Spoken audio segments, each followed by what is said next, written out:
ચંદ્રકાંત શેઠ લિખિત નિબંધ તપસ્વી સારસ્વતમાં આપણે કીકા શાસ્ત્રીનો પરિચય મેળવી રહ્યા છીએ.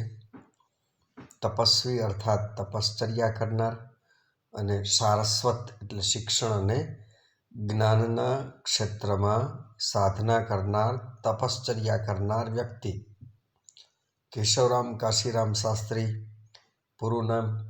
બાળપણથી જ માતા પાસેથી અને પિતા પાસેથી અધ્યાત્મ જગતની રુચિ, વેદ અને શાસ્ત્રોનું અધ્યયન અધ્યાપન ગળથુથીમાં મળેલું અને શિક્ષણ માંગરોળમાં પ્રાપ્ત કર્યું. ત્યારબાદ મુંબઈમાં તેઓ ગયા, પરંતુ ત્યાંનું વાતાવરણ પ્રતિકૂળ થતાં પોતાના વતનમાં જ પરત ફર્યા. શિક્ષક તરીકેની નોકરી પ્રાપ્ત કરી.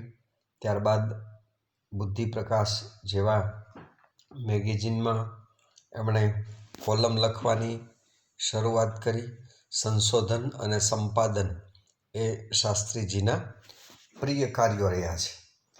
એ કાર્યમાં આગળ હેમચંદ્રાચાર્યના અપભ્રંશ વ્યાકરણની સમજૂતી સાથેનો ગુજરાતી અનુવાદ છે એ એમણે તૈયાર કરેલો.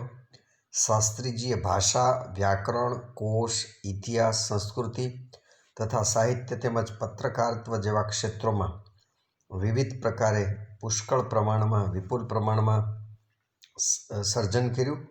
સાહિત્ય ક્ષેત્રે પણ સંશોધન, સંપાદન, અનુવાદન, વિવેચન ઉપરાંત સર્જન ક્ષેત્રે કવિતા, નાટક, ચરિત્ર, પ્રવાસ આદિમાં કેટલુંક નોંધપાત્ર પ્રદાન કર્યું. શાસ્ત્રીજીની સંશોધક તરીકેની પ્રતિભાની ગુજરાતના અનેક વિદ્વાનોએ નોંધ લીધી. એના વિકાસમાં ગુજરાત વિદ્યાસભા મહત્વનું નિમિત્ત બની. હેમચંદ્રાચાર્ય, જેમનો સિદ્ધહેમ શબ્દાનુશાસન ગ્રંથ ખૂબ પ્રખ્યાત છે, એમનું અપભ્રંશ વ્યાકરણ. અપભ્રંશ એટલે મૂળ શબ્દમાંથી જે તળપદો શબ્દ બને એને અપભ્રંશ શબ્દો કહે છે. જેવી રીતે અર્જુનમાંથી અર્જણ, કૃષ્ણમાંથી કરશન, સ્નેહમાંથી સનેડો, આ બધા શબ્દો અપભ્રંશ કહેવાય. તો એવો અપભ્રંશ વ્યાકરણનો સમજૂતી સાથેનો અનુવાદ એમણે ગુજરાતી સાહિત્ય જગતને આપ્યો. એ ઉપરાંત ભાષા, વ્યાકરણ અને કોશ.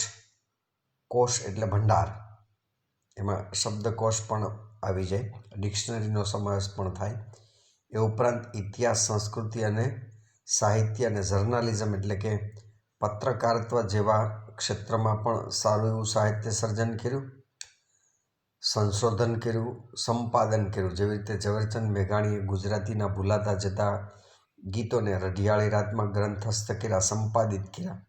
એવી રીતના કીકા શાસ્ત્રીએ પણ સંપાદનનું, અનુવાદનું, વિવેચન, કોઈ પણ એક સર્જક જે સર્જન કરે એના પરથી બીજો સર્જક એ સર્જનમાં શું છે એ સમજાવે, એને વિવેચન કહે છે.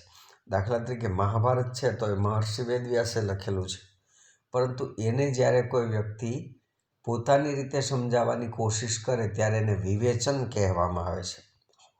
એ ઉપરાંત કવિતા, નાટક, ચરિત્ર, આ એક ચરિત્ર નિબંધ જ છે. એક વ્યક્તિ જ્યારે બીજા વ્યક્તિ વિશે લખે, મહાન વ્યક્તિ વિશે, એને ચરિત્ર કહે છે. પ્રવાસ નિબંધ, આપણે હિમાલયમાં એક સાહસ ગયા વર્ષે એવો પ્રવાસ નિબંધ ભણ્યા, તો એમાં પણ એમનું યોગદાન છે. અને સંશોધક તરીકેની પ્રતિભા, જેવી રીતે આપણે ગયા લેક્ચરમાં જોયું કે પીએચડી છે, એમફિલ છે, એના ક્ષેત્રે સંશોધન કરવાનું આવે છે. તો સંશોધક તરીકેની એમની જે પ્રતિભા છે એ ગુજરાતના અનેક વિદ્વાનોએ એની નોંધ લીધી. શાસ્ત્રીજીએ નોંધ લેવડાવી નથી, પરંતુ વિદ્વાનોએ એની નોંધ લીધી છે. અને એના વિકાસમાં ગુજરાત વિદ્યાસભા છે એ મહત્વનું નિમિત્ત બની. શાસ્ત્રીજી સંશોધક તરીકે પ્રતિભાવંત બન્યા, એમાં ગુજરાત વિદ્યાસભા નામની જે સંસ્થા છે એમનું સારું એવું યોગદાન છે. 1939થી શાસ્ત્રીજીએ ઉચ્ચ શિક્ષણ ક્ષેત્રે કાર્ય કર્યું. પોતે મેટ્રિક છતાં ગુજરાતી, સંસ્કૃત આદિ ભાષાઓ અને તેના સાહિત્ય પર અને ગુજરાતના ઇતિહાસ અને સંસ્કૃત પરનું તેમનું જ્ઞાન પ્રભુત્વ જોઈને ગુજરાત યુનિવર્સિટીએ તેમને અનુસ્નાતક કક્ષાએ PhD કક્ષાએ અધ્યાપન કરવાની માન્યતા આપી. તેમના માર્ગદર્શન હેઠળ 16 વિદ્યાર્થીઓ PhD થયેલા. ગુજરાત યુનિવર્સિટી ઉપરાંત તેમની અધ્યાપક તરીકેની સેવાઓનો લાભ SNDT યુનિવર્સિટીને પણ મળ્યો હતો. LD ઇન્સ્ટિટ્યૂટ ઓફ ઇન્ડોલોજી જેવી સંસ્થાઓએ તેમની સંશોધન સેવાઓનો લાભ મળ્યો હતો. શાળાની 11 વર્ષની અને ઉચ્ચ શિક્ષણની 52 વર્ષની 1939 થી 90 સુધી તેમની અધ્યાપન સેવાઓ ગણતા 65 વર્ષની તેમની વિદ્યાકીય કારકિર્દી વિરલ કહેવાય એવી હતી. આપણે જાણીએ છીએ કે ખૂબ દીર્ઘકાળ સુધી તેઓ શિક્ષણના ક્ષેત્રમાં, જ્ઞાન સંપાદન ક્ષેત્રમાં મહેનત કરતા રહ્યા. તો 1939થી ઉચ્ચ શિક્ષણ ક્ષેત્રે એટલે MA, BA, MPhil, PhD જે ઉચ્ચ કક્ષાના અભ્યાસો આવે છે એ ક્ષેત્રમાં કામ કર્યું. પોતે માત્ર મેટ્રિક એટલે કે આજનું જેને 12મું ધોરણ કહીએ છીએ પોતે મેટ્રિક જ હતા, પરંતુ સંસ્કૃત ભાષા ઉપર, સાહિત્ય ઉપર, ઇતિહાસ ઉપર અને એમનું એટલું બધું પ્રભુત્વ હતું કે ગુજરાત યુનિવર્સિટી જે અમદાવાદમાં આવેલી છે, જો આપણે 12 ધોરણ સુધી શિક્ષણ બોર્ડ આવે છે, પરંતુ 12મું ધોરણ પૂરું થાય અને ગ્રેજ્યુએશનની શરૂઆત થાય એટલે યુનિવર્સિટી આવે છે. આપણે સુરતમાં પણ વીર નર્મદ યુનિવર્સિટી છે, એવી રીતે અમદાવાદની જે ગુજરાત યુનિવર્સિટી છે એમને અનુસ્નાતક એટલે સ્નાતકના 3 વર્ષ, ગ્રેજ્યુએશનના 3 વર્ષ, BA, BCom કે BScના 3 વર્ષ પૂરા થાય તે પછીની જે માસ્ટર ડિગ્રી આવે છે એને અનુસ્નાતક કહે છે. તો અનુસ્નાતક કક્ષાએ પણ એમણે અભ્યાસ કરાયો અને PhD સૌથી ઊંચામાં ઊંચી ડિગ્રી એટલે PhD જેને ફિલોસોફી ઓફ ડોક્ટરેટ તરીકે ઓળખવામાં આવે છે, એમાં એમની હેઠળ 16 વિદ્યાર્થીઓ PhD થયા. અને મુંબઈની SNDT યુનિવર્સિટી જેનું પૂરું નામ છે શ્રીમતી નાથીબેન દામોદરદાસ ઠાકરસી યુનિવર્સિટી જે વિમેન્સ યુનિવર્સિટી છે મહિલાઓની, તેમજ અમદાવાદની LD ઇન્સ્ટિટ્યૂટ ઓફ ઇન્ડોલોજી જેવી સંસ્થાઓને એમણે જે સંશોધન કર્યું હતું એનો લાભ મળ્યો. એમણે કુલ 11 વર્ષ શાળામાં અભ્યાસ કર્યો અને 52 વર્ષ ઉચ્ચ શિક્ષણ એટલે કે સ્નાતક, અનુસ્નાતક અને PhD કક્ષાએ અભ્યાસ કર્યો. એમ કુલ જીવનના 65 વર્ષ સુધી એમણે શિક્ષણ કાર્ય કરાયું, શિક્ષણ કાર્ય સાથે જોડાયેલા રહ્યા. મોટાભાગના માણસની કુલ જિંદગી 65 વર્ષની હોય, હમણાં જીવનના 65 વર્ષ સુધી અભ્યાસ કરાવવામાં ગયા. આ દરમિયાન અભ્યાસી, સંશોધક, પ્રાધ્યાપક તરીકેની શાસ્ત્રીજીની સેવાનો સાર્વત્રિક સમાદર થતો રહેલો. બધે જ માન મળતું રહ્યું અને આયુષ્યના અંત સુધી આશરે 100 વર્ષ જેટલું એ જીવા ત્યાં સુધી સાહિત્ય, સંશોધન, સંપાદન અને કોશ કાર્યમાં તેઓ સતત ગળાડૂબ રહ્યા, પ્રવૃત્તિશીલ રહ્યા, છેક મર્ત્યદમ તક, મૃત્યુ સુધી. સંશોધન સંપાદન ક્ષેત્રે શાસ્ત્રીજીએ મહાભારત વિશેની મધ્યકાલીન ગુજરાતી કવિઓની કેટલીક કૃતિઓ સંકલિત કરી તેમનું સંપાદન કરેલું છે. તે પછી વેદવ્યાસના મહાભારતનું મૂળ અસલી ભાગ કયો છે, કેટલો છે, કેવો છે તેનું સંશોધન કરી અને સંપાદન કર્યું. આ ઉપરાંત આયુષ્યના અવશેષે શ્રીમદ ભાગવત જેવા ભક્તિ પુરાણના 10મા સ્કંધનું સંશોધન સંપાદન કરી તેમની વિદ્વત પ્રતિભાનું ઉજળું પ્રમાણ સૌને આપ્યું છે. વળી મહાભારતમાંથી ભારત સંહિતા અને તેમાંથી 8800 શ્લોકની જય સંહિતા તારવી આપવાનું કઠિન કાર્ય તેમણે કરી આપ્યું. અને ભગવદ્ ગીતામાંથી 101 શ્લોકની ગીતા શતશ્લોકી પણ તેમણે તૈયાર કરી.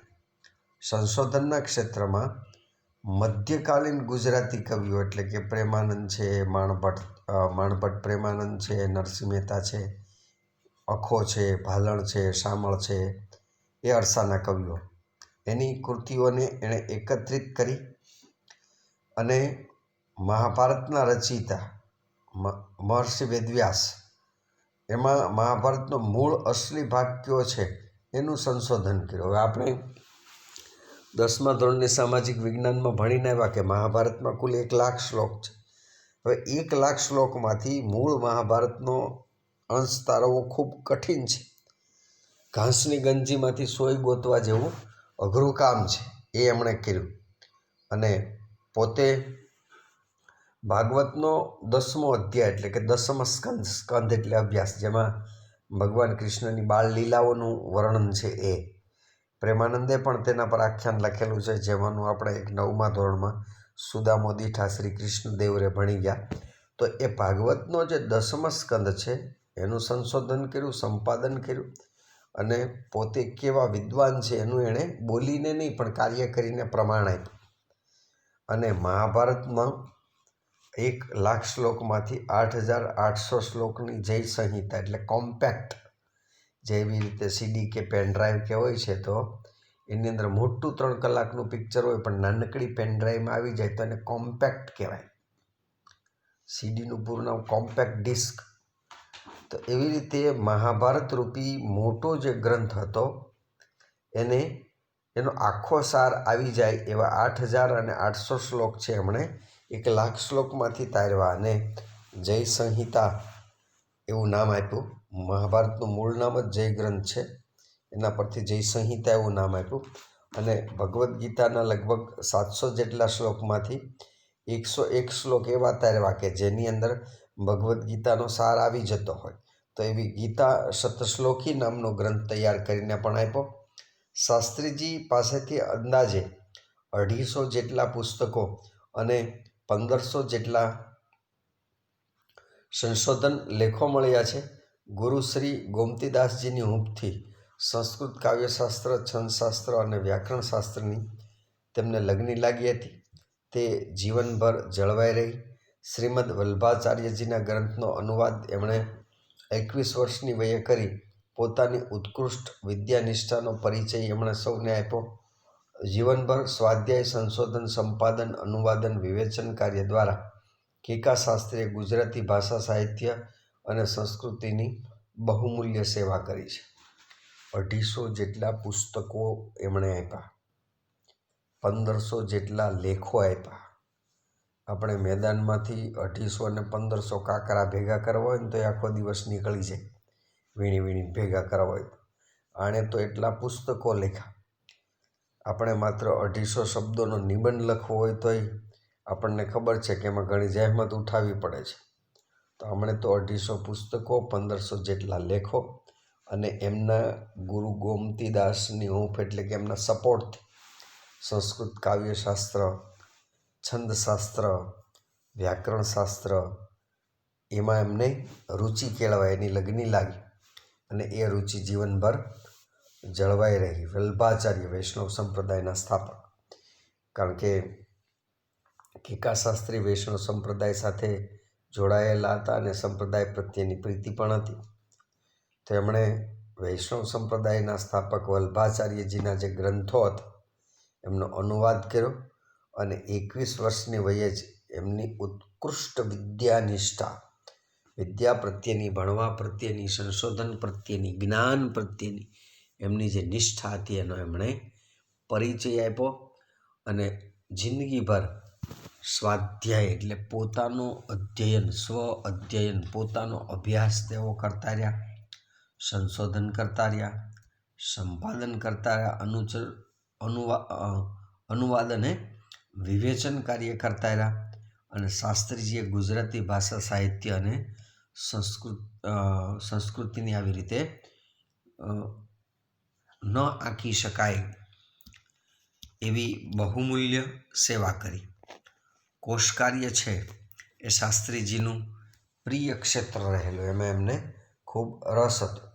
ગુજરાતી ભાષાનો લઘુકોશ, ગુજરાતી ભાષાનો પાયાનો કોશ, અનુપ્રાસ કોશ, બૃહદ ગુજરાતી કોશ ગ્રંથ 1 અને 2, વનૌષધિ કોશ, સંસ્કૃત ગુજરાતી કોશ, વ્યુત્પત્તિ કોશ, ભગવદ્ ગોમંડલના 900 જેટલા અધિકરણોનું વિવેચન કરીને પ્રમાણિત કરવા, આ બધા કામ તેના ઉદાહરણ છે. ગુજરાતી ભાષાનો લઘુકોશ એટલે નાની ડિક્શનરી, પાયાનો કોશ, શબ્દો મૂળ ક્યાંથી ઉત્પન્ન થયા છે તે, અનુપ્રાસ કોશ, બૃહદ એટલે કે મોટો કોશ, વનૌષધિ કોશ, વનમાંથી મળતી ઔષધિની યાદી, સંસ્કૃતમાંથી ગુજરાતીમાં ઉતરી આવેલા શબ્દોની યાદી, વ્યુત્પત્તિ કોશ, મૂળ શબ્દ ક્યાંથી ઉત્પન્ન થયો છે તેની ડિક્શનરી, ભગવદ્ ગોમંડલના 900 જેટલા અધિકરણોનું વાંચન કરીને પ્રમાણિત કરવા. ભગવદ્ ગોંડલના મહારાજા ભગવતસિંહજીએ જે ગુજરાતી ભાષાને ડિક્શનરી આપેલી, જે અત્યારે ઓનલાઈન એપ્લિકેશનમાં પણ ઉપલબ્ધ છે, ભગવદ્ ગોમંડલ, જેમાં 2.5 લાખ જેટલા શબ્દો છે. તો એ ભગવદ્ ગોમંડલ છે, એના 900 જેટલા જે ભાગ છે, અધિકરણ છે, એને પ્રમાણિત કર્યા કે ભાઈ આ યોગ્ય છે. આ બધા મોટા કાર્યોના ઉદાહરણો છે.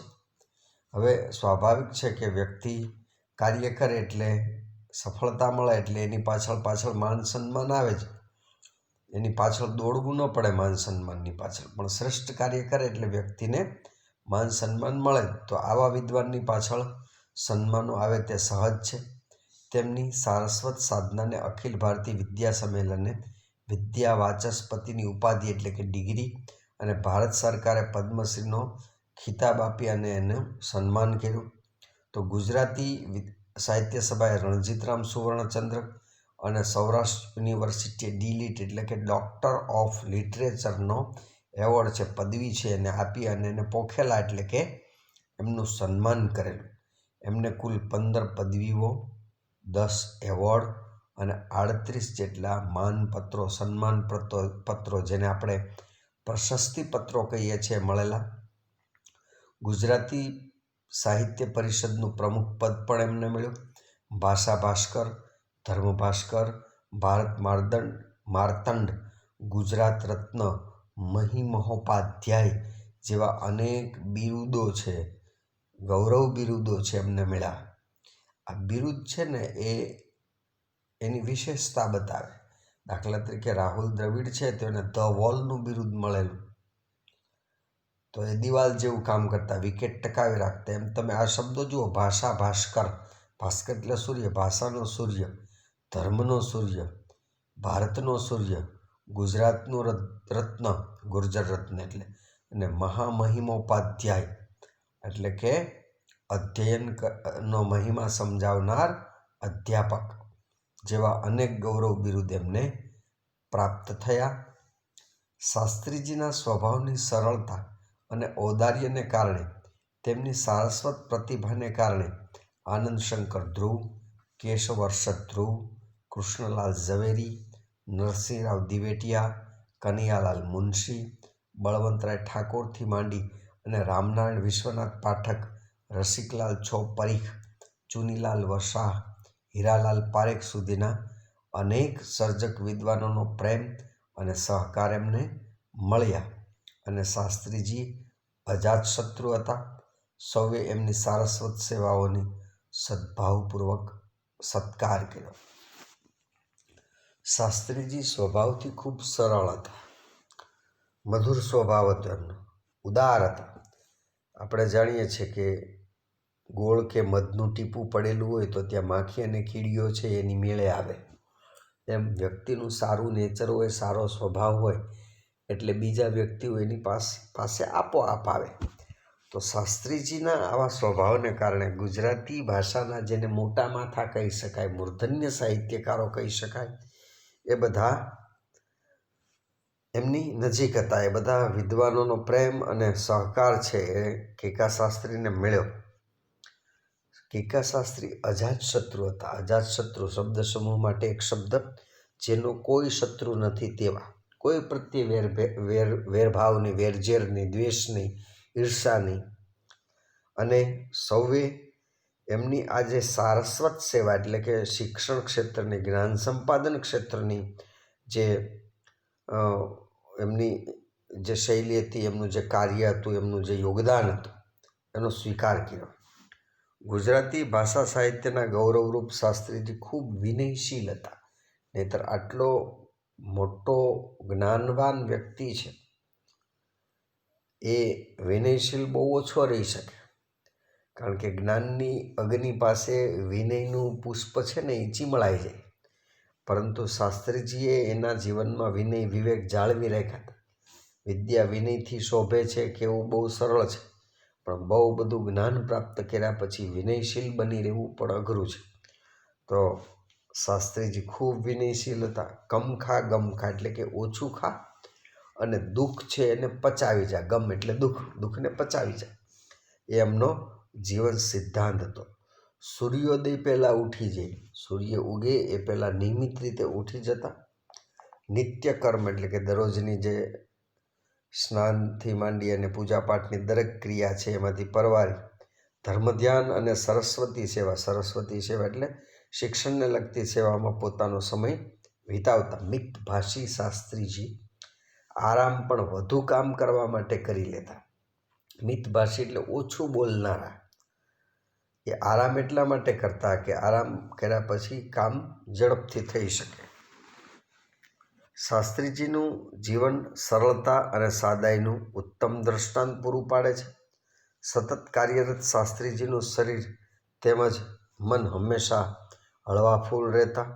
ઓછામાં ઓછો પરિગ્રહ અને વધુમાં વધુ વિદ્યા સંગ્રહ એમનો આદર્શ હતો. ટપાલમાં આવેલા પરબીડિયા ઉપરની ટિકિટમાં સિક્કો ન લાગ્યો હોય તો પણ શાસ્ત્રીજી એ ટિકિટને રદ કરવાની કાળજી લેતા.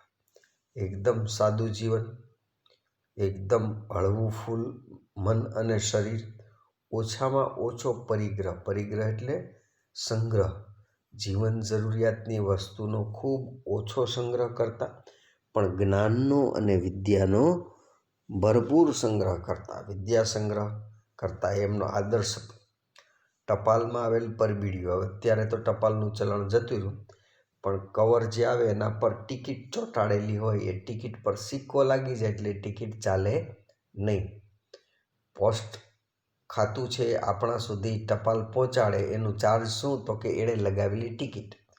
પણ ટિકિટમાં સિક્કો ન લાગેલો હોય, સાઈડમાં રહી ગયો હોય, તો એ ટિકિટને તમે ઉખેડીને પાછી બીજી વાર ઉપયોગ કરી શકો. પણ શાસ્ત્રીજી એવું ન કરતા.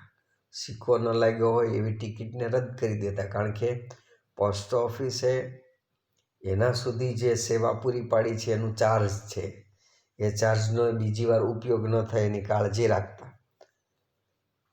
દ્રઢ આસન બાંધીને રસેશ્વર શ્રી કૃષ્ણ અને રસરૂપા સરસ્વતીની સંનિષ્ઠાથી સેવા કરી, અને કાર્ય દ્વારા સેવા કરી, ખાલી ધૂપદીપથી નહીં.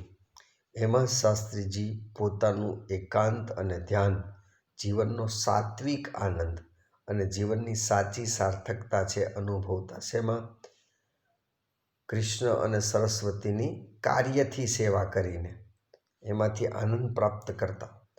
સારસ્વત યજ્ઞમાં હર કોઈને સહાયક અને માર્ગદર્શન થવું, તેનો તેઓ પોતે સ્વધર્મ અને પોતાનું કર્તવ્ય લેખતા. કોઈ વ્યક્તિને કોઈ ક્ષેત્રનો અભ્યાસ કરવો હોય, વ્યાકરણ છે, શબ્દકોશ છે, તો એમાં એ મદદરૂપ થતા. આવા શીલ અને તપ, શીલ એટલે ચારિત્રવાન, તપ એટલે મહેનત કરનારા, સંનિષ્ઠ એટલે નિષ્ઠાપૂર્વકની ઉપાસના કરનારા શાસ્ત્રીજીનું 9 સપ્ટેમ્બર 2006ના રોજ અમદાવાદમાં ટૂંકી માંદગી પછી અવસાન થયું, અને આશરે 100 વર્ષ જેવું એ જીવા. સારસ્વત સેવાના સાચા ભેખધારી અને ગુજરાતના આ વૈષ્ણવ વિદ્વાનને વંદન જ હોય. અસ્તુ.